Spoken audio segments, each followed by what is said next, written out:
Pada tahun 2003, aku menerima pekerjaan Tuhan yang Maha Kuasa di akhir zaman. Aku sangat antusias dapat menyambut kedatangan kembali Tuhan Yesus dan ingin segera memberitahukan kabar baik ini kepada saudara-saudariku di dalam Tuhan, agar mereka semua dapat datang ke hadapan Tuhan. Oleh karena itu, aku segera bergabung dengan tim penginjilan. Pada bulan Maret 2004, aku pergi ke daerah lain untuk memberitakan Injil karena kebutuhan pekerjaan. Pada waktu itu, tekadku bulat dan ingin segera pergi memberitakan Injil agar aku dapat membantu lebih banyak orang mendengar suara Tuhan dan menerima keselamatan Tuhan di akhir zaman. Namun kemudian aku berpikir, siapa yang akan merawat kedua anakku jika aku pergi? Putriku berusia 13 tahun dan putraku berusia 12 tahun. Aku yang membesarkan mereka sejak kecil. Suamiku sibuk bekerja sepanjang hari dan tidak pernah terlalu peduli dengan anak-anak. Jika aku pergi untuk melaksanakan tugasku, siapa yang akan memastikan mereka makan 3 kali sehari? Jika tidak ada yang merawat anak-anak dan terjadi sesuatu, bukankah suamiku dan ibu mertuaku akan menyebutku tidak memenuhi tanggung jawab sebagai seorang ibu? Kerabat dan tetanggaku juga akan mengatakan bahwa aku bukan ibu yang baik. Ketika memikirkan ini, hatiku merasa sangat tidak enak, seperti ditimpa batu besar.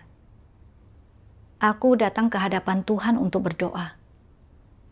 Ya Tuhan, aku ingin pergi memberitakan Injil, tetapi aku tidak bisa melepaskan anak-anakku. Aku takut tidak ada yang akan merawat mereka begitu aku pergi. Bagaimana aku mesti menerapkannya?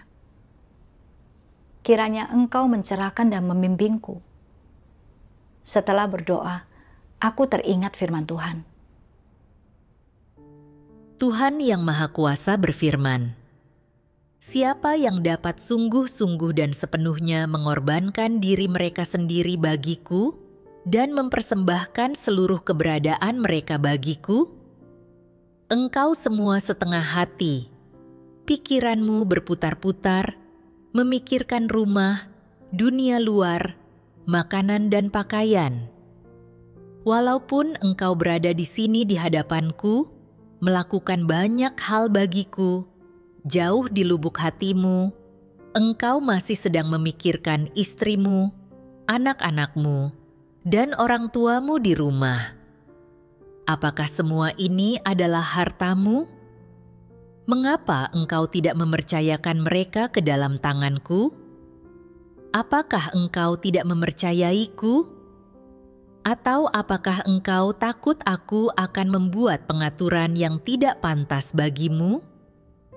Mengapa engkau selalu mengkhawatirkan keluarga lahiriahmu dan mengkhawatirkan orang-orang yang kau kasihi?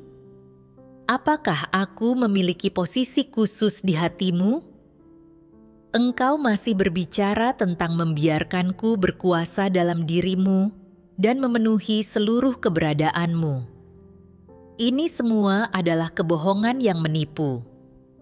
Berapa banyak di antaramu yang memiliki komitmen terhadap gereja dengan sepenuh hati? Dan siapa di antaramu yang tidak memikirkan dirinya sendiri, tetapi bertindak demi kerajaan zaman sekarang? Renungkanlah dengan saksama akan hal ini.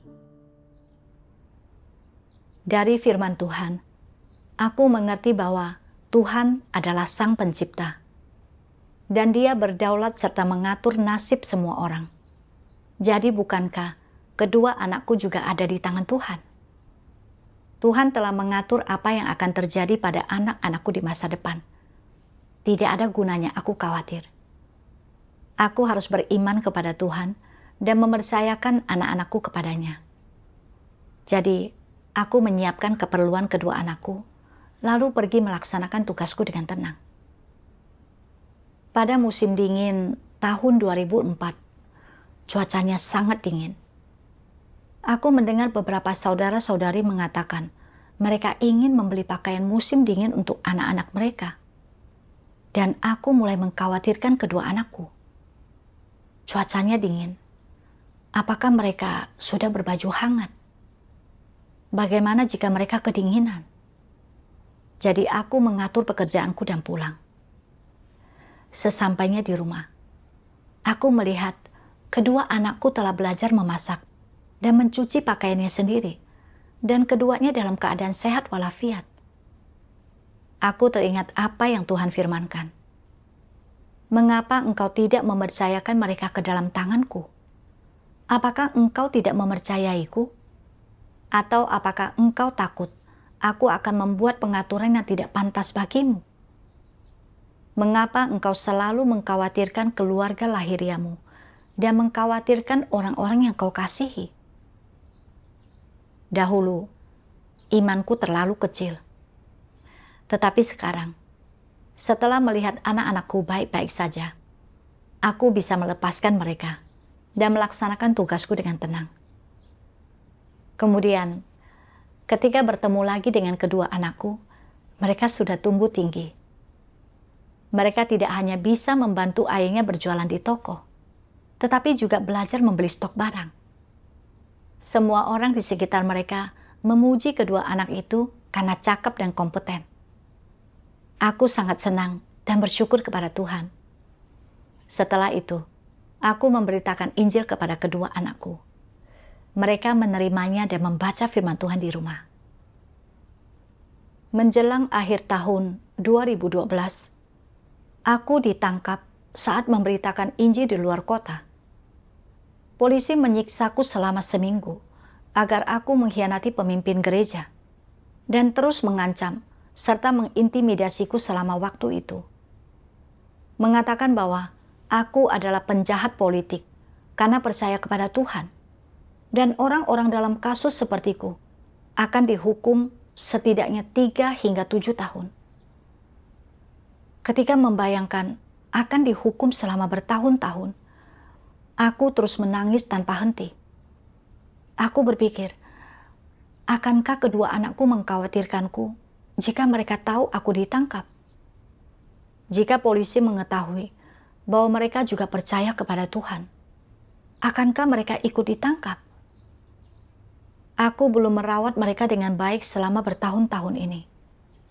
Jika aku juga menyeret mereka ke dalam masalah, makin kupikirkan, makin sedihlah aku. Tanpa diduga, beberapa hari kemudian, polisi membawaku ke pintu pusat tahanan.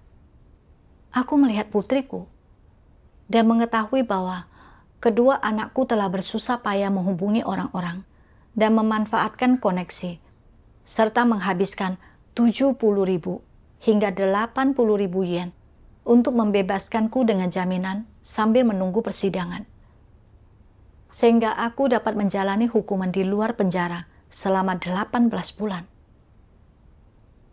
Ketika sampai di rumah, suamiku berkata, kedua anak itu telah banyak berusaha untuk mengeluarkanmu dari sana. Mereka mencari-cari informasi ke sana kemari setiap hari. Dan hati mereka tidak lagi tertarik untuk berbisnis. Mereka khawatir dan ketakutan sepanjang hari. Takut engkau akan dipukuli sampai mati oleh polisi. Putra kita berkata bahwa ia akan mengeluarkanmu, bahkan jika harus menjual seluruh harta bendanya.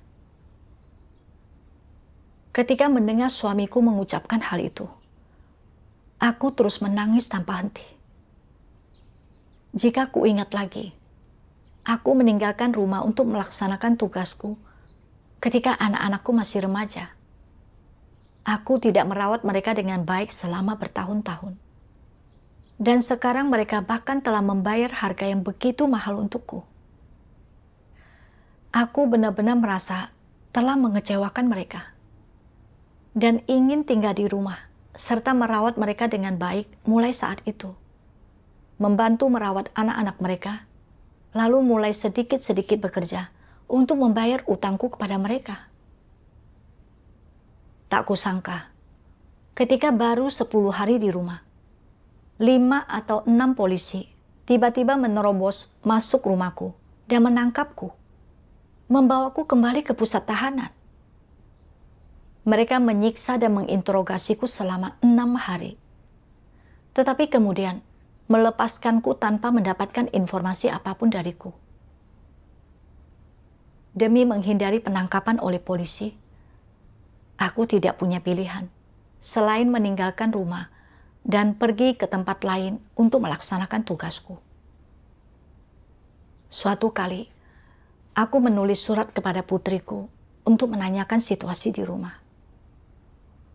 Putriku mengatakan bahwa sejak aku meninggalkan rumah, polisi telah datang ke rumahku berkali-kali untuk memaksa mereka mengungkapkan keberadaanku. Pekerjaan putraku telah dihentikan oleh pemerintah. Putriku juga berhenti dari menghadiri pertemuan dan melaksanakan tugasnya karena penangkapanku, yang menimbulkan risiko keamanan baginya. Seiring berjalannya waktu, putriku menjadi lemah, dan putraku tidak mau lagi pergi ke pertemuan. Setelah membaca surat itu, aku merasa sangat tertekan dan berpikir, jika kedua anakku tidak percaya kepada Tuhan, bukankah mereka tidak akan memiliki kesudahan yang baik nantinya? Jika aku di rumah dan bersekutu dengan mereka tentang firman Tuhan, bukankah mereka masih bisa percaya kepada Tuhan dan melaksanakan tugasnya dengan baik? Aku menghabiskan hari-hariku di daerah lain, memberitakan Injil kepada orang lain. Tetapi sekarang, anak-anakku sendiri lemah, dan aku belum membantu atau mendukung mereka dengan benar. Aku benar-benar bukan ibu yang baik. Selama waktu itu, keadaanku buruk, dan aku enggan melaksanakan tugasku. Para anggota baru tidak segera disirami, sehingga beberapa dari mereka menjadi negatif.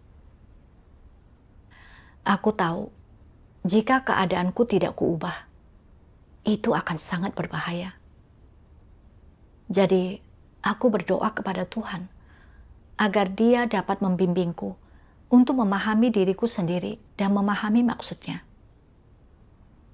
Aku teringat sebuah kutipan firman Tuhan dan mencarinya untuk dibaca. Tuhan Yang Maha Kuasa berfirman, "Orang yang hidup di masyarakat nyata ini telah dirusak sedemikian dalamnya oleh iblis.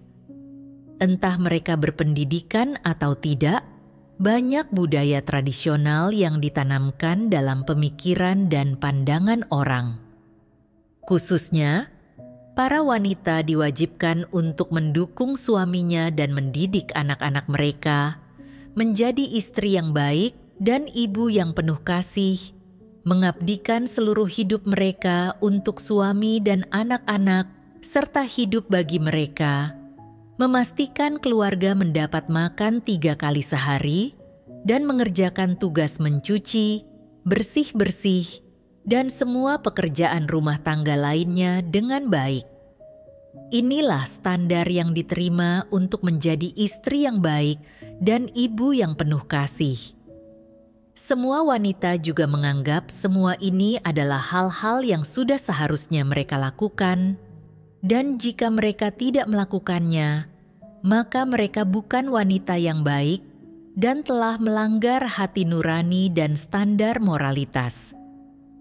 Melanggar standar moral ini akan sangat membebani hati nurani sebagian orang. Mereka akan merasa telah mengecewakan suami dan anak-anak mereka, dan merasa mereka bukanlah wanita yang baik. Namun, setelah engkau percaya kepada Tuhan, membaca banyak firman-Nya, memahami beberapa kebenaran, dan mengetahui yang sebenarnya mengenai beberapa hal, engkau akan berpikir, "Aku adalah makhluk ciptaan dan harus melakukan tugasku sebagai makhluk ciptaan dan mengorbankan diriku untuk Tuhan." Pada saat ini, adakah pertentangan antara menjadi istri yang baik dan ibu yang penuh kasih, dan melaksanakan tugasmu sebagai makhluk ciptaan, jika engkau ingin menjadi istri yang baik dan ibu yang penuh kasih, engkau tidak dapat melaksanakan tugasmu secara penuh waktu. Tetapi jika engkau ingin melaksanakan tugasmu secara penuh waktu, engkau tidak dapat menjadi istri yang baik dan ibu yang penuh kasih. Jadi, apa yang harus kau lakukan? Jika engkau memilih untuk melaksanakan tugasmu dengan baik dan bertanggung jawab atas pekerjaan gereja dan sepenuh hati kepada Tuhan, maka engkau harus merelakan tidak menjadi istri yang baik dan ibu yang penuh kasih. Apa yang akan kau pikirkan sekarang? Pertentangan seperti apakah yang akan muncul dalam pikiranmu? Akankah engkau merasa telah mengecewakan anak-anak dan suamimu? Berasal dari manakah rasa bersalah dan kegelisahan ini? Jika engkau tidak melaksanakan tugasmu sebagai makhluk ciptaan dengan baik, apakah engkau merasa telah mengecewakan Tuhan? Jika engkau tidak merasa bersalah atau menyalahkan diri, itu karena di dalam hati dan pikiranmu tidak ada kebenaran sedikit pun. Jadi, apa yang kau pahami? Yang kau pahami adalah budaya tradisional dan bagaimana menjadi istri yang baik dan ibu yang penuh kasih. Oleh karena itu, gagasan, jika aku bukan istri yang baik dan ibu yang penuh kasih, itu berarti aku bukanlah wanita yang baik atau terhormat, akan muncul di benakmu. Engkau akan diikat dan dibelenggu oleh gagasan ini sejak saat itu, dan akan tetap diikat dan dibelenggu oleh gagasan-gagasan semacam ini, bahkan setelah engkau percaya kepada Tuhan dan melaksanakan tugasmu. Ketika ada pertentangan antara melaksanakan tugasmu dan menjadi istri yang baik dan ibu yang penuh kasih, meskipun engkau mungkin dengan enggan memilih untuk melaksanakan tugasmu, engkau mungkin menunjukkan sedikit pengabdian kepada Tuhan, tetap saja ada perasaan gelisah dan rasa bersalah di dalam hatimu. Karena itulah, saat engkau memiliki waktu luang selagi melaksanakan tugasmu, engkau akan mencari kesempatan untuk mengurus anak dan suamimu. Makin ingin menebusnya dan merasa tidak keberatan melakukan hal itu, meskipun engkau harus lebih menderita, asalkan engkau merasakan damai di hatimu. Bukankah hal ini disebabkan oleh pengaruh gagasan dan teori budaya tradisional tentang menjadi istri yang baik dan ibu yang penuh kasih? Engkau sekarang sedang berdiri di atas dua perahu, ingin melaksanakan tugasmu dengan baik, tetapi juga ingin menjadi istri yang baik dan ibu yang penuh kasih. Namun di hadapan Tuhan, kita hanya memiliki satu tanggung jawab dan kewajiban, satu misi, melaksanakan tugas sebagai makhluk ciptaan dengan benar. Sudahkah engkau melaksanakan tugas ini dengan baik? Mengapa engkau keluar jalur lagi? Apakah benar-benar tidak ada rasa bersalah atau teguran dalam hatimu? Karena kebenaran masih belum berakar di dalam hatimu dan belum menguasai hatimu, engkau bisa saja menyimpang dari jalur ketika melaksanakan tugasmu. Meskipun sekarang engkau mampu melaksanakan tugasmu, sebenarnya engkau masih jauh dari standar kebenaran dan tuntutan Tuhan. Bahwa kita dapat percaya kepada Tuhan, itu adalah kesempatan yang diberikan oleh-Nya. Itu ditetapkan oleh-Nya dan merupakan kasih karunia-Nya. Oleh karena itu, engkau tidak perlu memenuhi kewajiban atau tanggung jawabmu kepada siapapun. engkau haruslah hanya melaksanakan bagi Tuhan tugas yang seharusnya kau laksanakan sebagai makhluk ciptaan. Inilah yang harus orang lakukan di atas segalanya. Inilah hal utama dan urusan utama yang paling harus orang selesaikan dalam hidup mereka. Jika engkau tidak melaksanakan tugasmu dengan baik, engkau bukanlah makhluk ciptaan yang memenuhi standar. Dari pengungkapan firman Tuhan, aku melihat bahwa aku terlalu terbelenggu oleh budaya tradisional.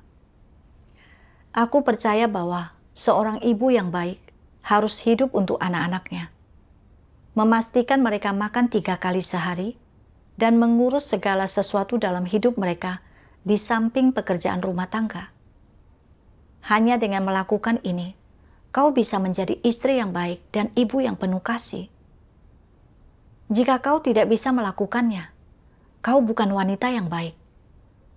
Itu berarti kau telah melanggar hati nurani dan standar moralitas.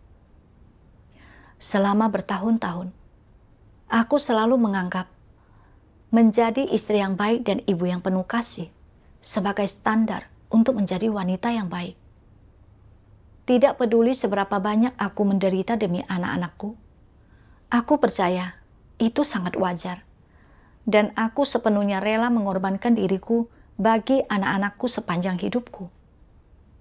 Kupikir, hanya dengan bertindak seperti inilah, aku dapat memenuhi tanggung jawab sebagai seorang ibu.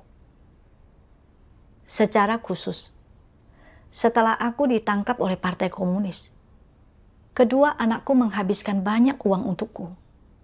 Bisnis mereka terhambat, dan mereka juga khawatir dan ketakutan.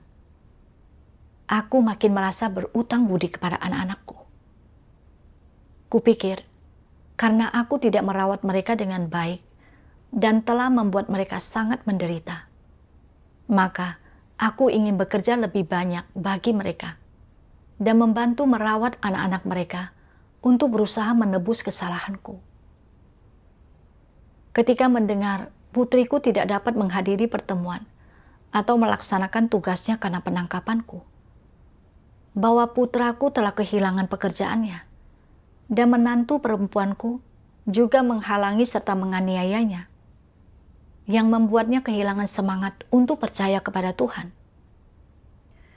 Aku percaya bahwa aku telah gagal dalam tanggung jawabku karena tidak membacakan lebih banyak firman Tuhan kepada mereka. Karena hal ini, aku menyalahkan diriku dan tidak bersemangat melaksanakan tugasku. Para anggota baru yang menjadi tanggung jawabku untuk disirami tidak dapat teratur menghadiri pertemuan karena merasa negatif dan lemah. Tetapi aku tidak segera mencari firman Tuhan yang relevan untuk mengatasi masalah mereka. Sebaliknya, yang kupikirkan hanyalah bagaimana cara pulang ke rumah dan merawat anak-anakku. Karena ada risiko terhadap keselamatanku, aku tidak bisa pulang. Dan terus merasa seolah aku berutang kepada anak-anakku. Sementara hatiku merasa sakit dan tersiksa. Aku menganggap menjadi istri yang baik dan ibu yang penuh kasih lebih penting daripada mendapatkan kebenaran, melaksanakan tugasku, dan diselamatkan. Meskipun telah bertahun-tahun meninggalkan keluarga serta pekerjaanku untuk melaksanakan tugasku, pikiran dan pandanganku tidak berubah sedikit pun. Aku tidak memikirkan bagaimana melaksanakan tugas sebagai makhluk ciptaan dengan baik di hadapan Tuhan, tetapi malah mengejar menjadi istri yang baik dan ibu yang penuh kasih. Aku hampir menghancurkan tugas serta kesempatanku untuk diselamatkan. Betapa buta dan bodohnya aku. Jika ku ingat-ingat lagi, aku sering berbicara dengan anak-anakku tentang percaya kepada Tuhan dan membawa mereka ke hadapan Tuhan. Jadi, aku telah memenuhi tanggung jawabku dan tidak berutang apa-apa kepada mereka. penderitaan yang dialami anak-anakku sebenarnya disebabkan oleh Partai Komunis. Jika bukan karena penganiayaan dan penangkapan Partai Komunis terhadap mereka yang percaya kepada Tuhan, aku bisa saja pulang dan merawat mereka.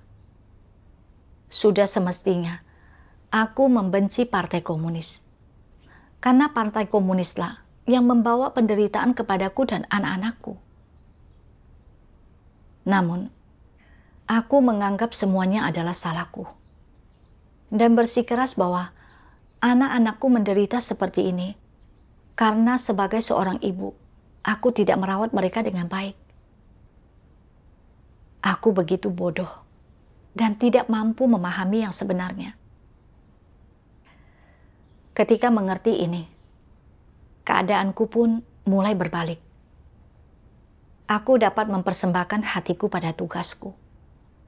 Dan para pendatang baru yang dalam keadaan negatif dan lemah itu juga dapat berkumpul secara normal. Pada tahun 2023, aku dikhianati oleh seorang Yudas, dan polisi terus berusaha menangkapku. Pada Januari 2024, polisi menelpon putriku dan memintanya pergi ke kantor polisi. Putriku mengira aku ditangkap lagi dan bergegas ke kantor polisi dengan panik. Tanpa diduga, polisi memaksa putriku untuk menandatangani 3 pernyataan untuk menyangkal dan mengkhianati Tuhan, dan juga mengancam serta mengintimidasinya. Putriku tidak memahami rencana iblis yang sebenarnya dan menandatangani 3 pernyataan itu. Ketika mendengar berita itu, hatiku sangat sedih. Aku berpikir, putriku taat dan bijak, dan tidak pernah menghalangiku percaya kepada Tuhan. Ketika aku ditangkap oleh polisi, ia tidak bisa datang ke pertemuan atau melaksanakan tugasnya karena beresiko ditangkap. Setelah itu, ia dikekang oleh suami dan ayah mertuanya. Jadi selama bertahun-tahun ini, dia belum sungguh-sungguh mengejar kebenaran dan justru hidup mengejar uang. Akibatnya, ia belum makan dan minum firman Tuhan dengan benar atau melaksanakan tugasnya.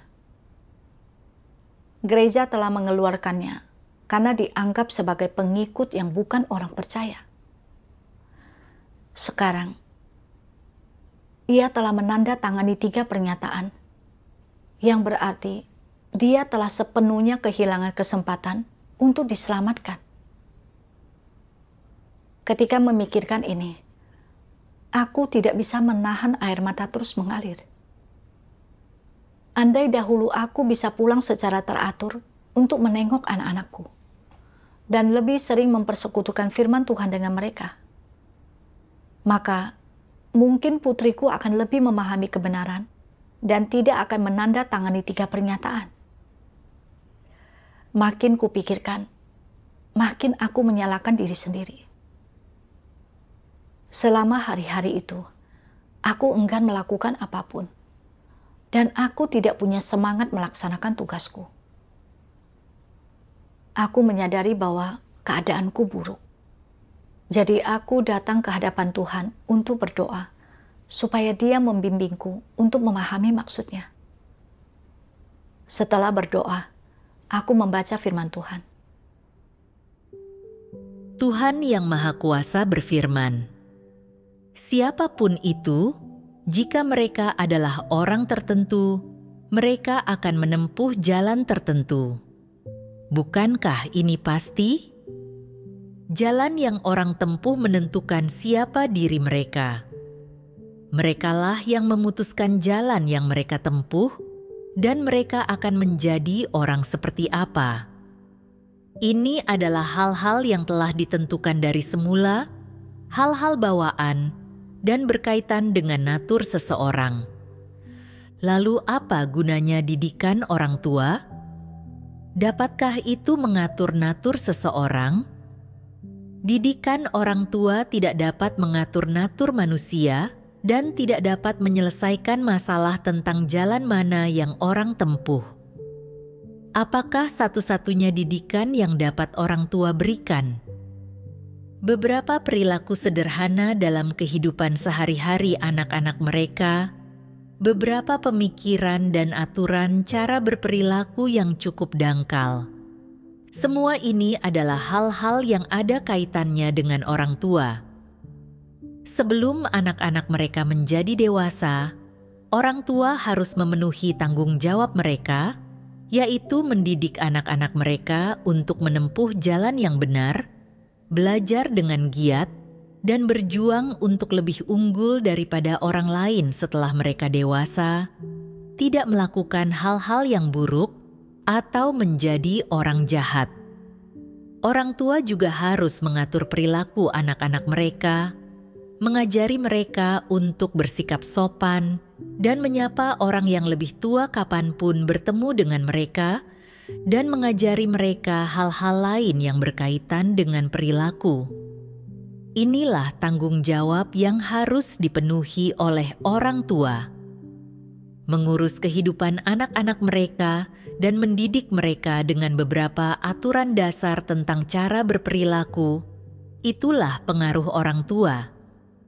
Sedangkan orang tua tidak bisa mengajarkan kepribadian anak mereka. Ada orang-orang tua yang santai dan melakukan segalanya dengan santai, sedangkan anak-anak mereka sangat tidak sabar dan tidak bisa diam meski hanya sebentar. Mereka mencari uang sendiri ketika berusia 14 atau 15 tahun, mengambil keputusan mereka sendiri dalam segala hal, tidak membutuhkan orang tua mereka, dan mereka sangat mandiri. Apakah ini diajarkan oleh orang tua mereka? Tidak. Oleh karena itu, kepribadian, watak, bahkan esensi, serta jalan yang orang pilih di masa depan sama sekali tidak ada kaitannya dengan orang tua mereka. Jalan hidup yang ditempuh seseorang tidak ditentukan oleh orang tuanya, tetapi telah ditentukan sejak semula oleh Tuhan. Dikatakan bahwa nasib manusia ditentukan oleh surga, dan pepatah ini disimpulkan berdasarkan pengalaman manusia. Sebelum seseorang menjadi dewasa, engkau tidak dapat mengetahui jalan apa yang akan dia tempuh. Setelah mereka menjadi dewasa dan memiliki pemikiran serta mampu merenungkan masalah, mereka akan memilih apa yang akan dilakukan di tengah masyarakat yang lebih luas. Ada orang-orang yang berkata mereka ingin jadi pejabat senior, ada yang berkata mereka ingin jadi pengacara, dan ada pula yang berkata mereka ingin menjadi penulis. Setiap orang memiliki pilihan dan pemikiran mereka masing-masing. Tak ada seorang pun yang berkata, "Aku hanya akan menunggu orang tuaku mendidikku. Aku akan menjadi seperti apapun didikan orang tuaku." Tak ada seorang pun yang sebodoh ini.